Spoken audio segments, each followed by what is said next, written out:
Swastiastu semeton. Waktu live di TikTok ada yang bertanya, Jero, kenapa sih saya melihat bayangan hitam, penampakan, terus takut saya? Nah, saya memperjelas sedikit penampakan yang ada dalam rumah, di ruang tamu, baik di kamar atau di kamar kosong atau di dapur. Nah, itu bagian dewanya manusia yang mantuk upayangannya. Kan sering saya jelaskan 11 tingkatan para dewa.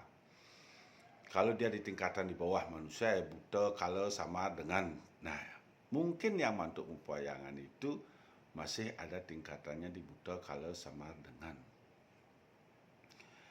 Di sana dia membutuhkan peningkatan, pengangkatan, penyucian supaya bisa di atas manusia menadi dewa agar ada kerahayuan. Kemanapun manusia itu pergi, dewa yang mantuk upayangannya itu di belakang mengikuti. Bisa kelihatan kalau orang punya indera keenam, punya batinan, bisa orang lo dilihat di durinya, berarti yang mantuk upayangannya masih tingkatan kala. Bisa lihat celuluk di belakangnya, berarti yang mantuk upayangan masih lihat buta.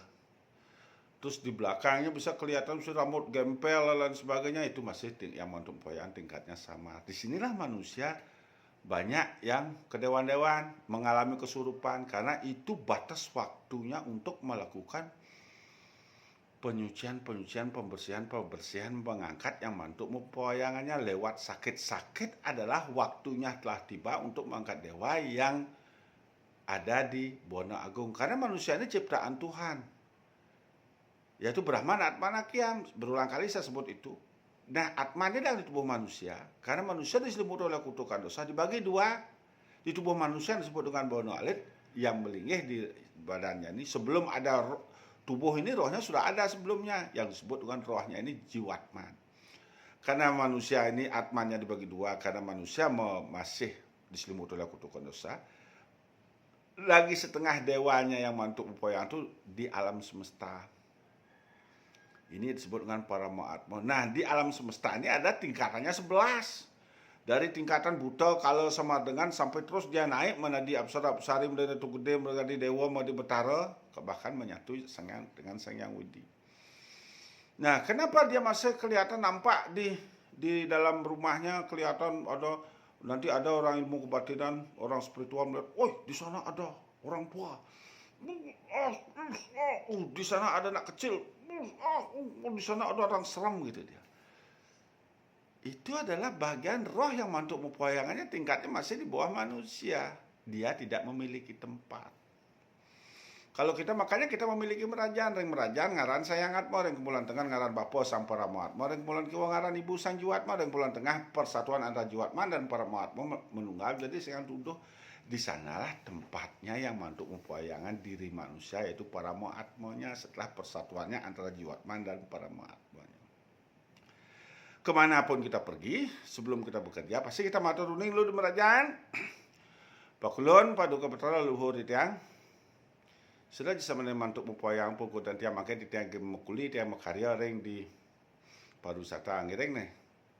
Sarangan di tiang pada tiang hari pang selamat. Gitu raga. Tutut aja duri. Di sini ada di belakang kita. Apabila kita dalam keadaan masalah, beliau awasin terus. Apabila kita melakukan hal-hal apapun, diawasin terus. Begitu kita terdesak, masuk beliau ke tubuh kita, terus menunggalnya Jiwatman dan Paramaatma. Di sana ada kekuatan perlindungan.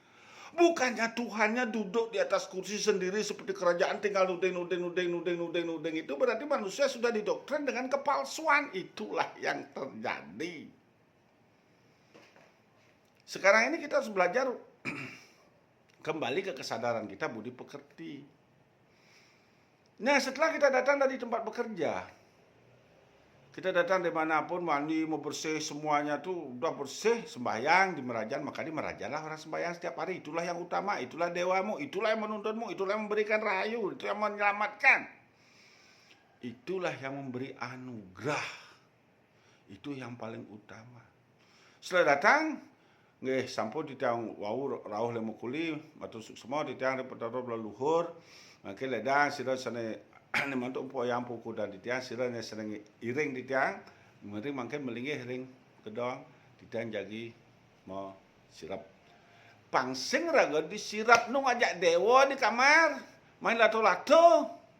Di sana ada perlunya kita sembahyang setiap hari, pagi dan sore, mau berangkat kerja dan mau balik kerja. Itu minimum 2 kali, kalau bisa 3 kali bagus. Di sini banyak manusia tidak bisa merasakan deteksinya sehingga akan mengakibatkan hal-hal buruk. Maka kita sebagai umat manusia hendaknya kita memiliki merajaan. Merajaan itu yaitu tempat linggih leluhur kita yang untuk empoyang diri kita supaya bisa menjaganya setiap malam, setiap hari, setiap saat. Apabila kita tidak memiliki itu, itulah kita nggak punya peligih, itulah yang bisa nampak di pintu ngoyong di tempat kosong. Nah, itulah yang berbahaya kalau sering-sering begitu terjadi sakit. Runtuh jadi yang untuk empoyangan. Makanya kemanapun kita pergi diikuti semua dewa yang untuk empoyangan itu. Pada saat beliau menyelamatkan kita, beliau menyatu. Maka cukup berdoa. Betaro joh jerit nih. Karena waktu teman menteri yatra kumai, betaro joh kat jerit Pandan gentan. Betara yang ada dalam tubuh inilah tempat kita nunas. Percikannya ada di alam semesta. Betara yang ada di tubuh kita inilah yang kita mintain. Percikannya ada dalam semesta karena selalu bersama-sama kita kemanapun kita pergi beliau selalu ada. Gitu saya sampaikan kepada Semedon biar tidak didoktrin ngikutin saya aja kamu masuk surga. Surga itu ada 11 tingkatan. Kelahiran dari hukuman kuburan paling berat. Yang tidak pernah nelepati, yang tidak pernah ngaben. Tingkatan surganya hanya tingkatan catus patau paling tinggi. Pemutarannya ke kiri, prasawya 7 kali. Kalau kita mewarisi peninggalan leluhur, mewarisi budi pekerti, siwa Buddha Bujangga Tri Sedaka, tingkatan dewa kita sampai 11 menuju Atman, bersatunya Atman dengan Brahman. Tapi jarang manusia bisa sampai segitu. Nah itu yang saya mau sampaikan Semedon supaya bisa mengetahui jati dirinya yang sebenarnya tidak gampang didoktrin oleh kedewaan-dewaan. Percayalah pada dirinya sendiri. Maka jangan memaki-maki diri sendiri. Karena Tuhanmu yang kamu maki-maki di dalam dirimu. Jangan begitu. Kalau terus Semedon memaki-maki diri Semedon itu berarti Semedon memaki-maki dewa pelindung Semedon.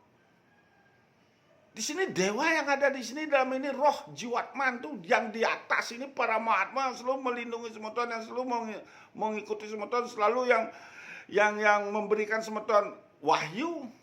Janganlah dikotori dengan perbuatan buruk. Biar ini tidak jatuh menjadi buta kala sama dengan kalau sampai terjatuh di sanalah Semedon akan mudah sakit, kena bebayi, kesurupan.